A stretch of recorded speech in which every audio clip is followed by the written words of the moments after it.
साथियों, चाहे धर्म हो, कर्म हो, भक्ति हो, जो भी ज़रिया है वो इसलिए बने कि आप ईश्वर के निकट जाएं, ईश्वर को प्राप्त करें या आपकी आत्मा उस परमात्मा में विलीन हो जाए।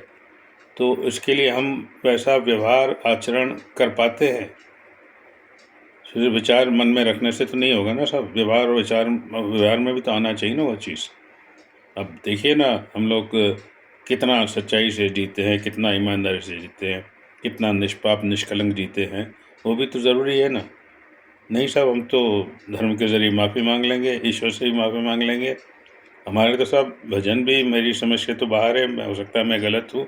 प्रभु मेरे अवगुण चित्त न धरो। क्यों भाई, अवगुण क्यों चित्त न धरे, और हर कर्म आपका क्यों माफ़ करे भाई? अगर ऐसे चलता रहेगा तो फिर तो कलयुग सतयुग का तो कोई फ़र्क ही नहीं रह जाएगा।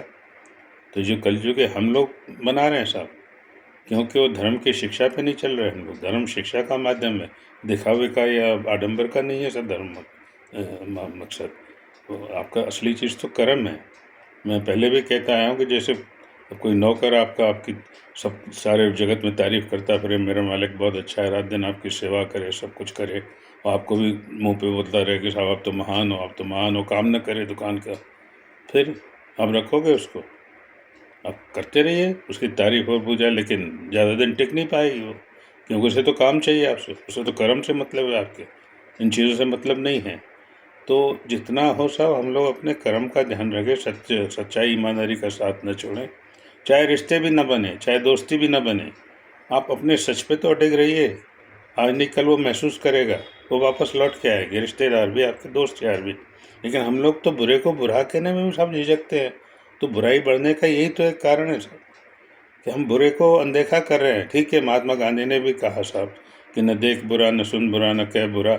यहाँ तक दो चीज़ें तो ठीक है भाई, न बुरा कहो न बुरा सुनो, तो बुरा देखो क्यों नहीं? बुरा देखोगे नहीं तो आपको कैसे पता चलेगा? वो पनपता रहेगा, बुराई पनपती रहेगी।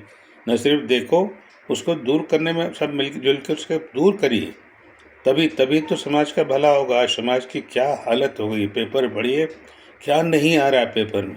अरे साहब, रोंगटे खड़े हो जाते हैं। 4 खबरें रेप की, 4 खबरें करप्शन, महाकरप्शन की, 4 खबरें लड़ाई की, 4 खबरें मारने मुरने की।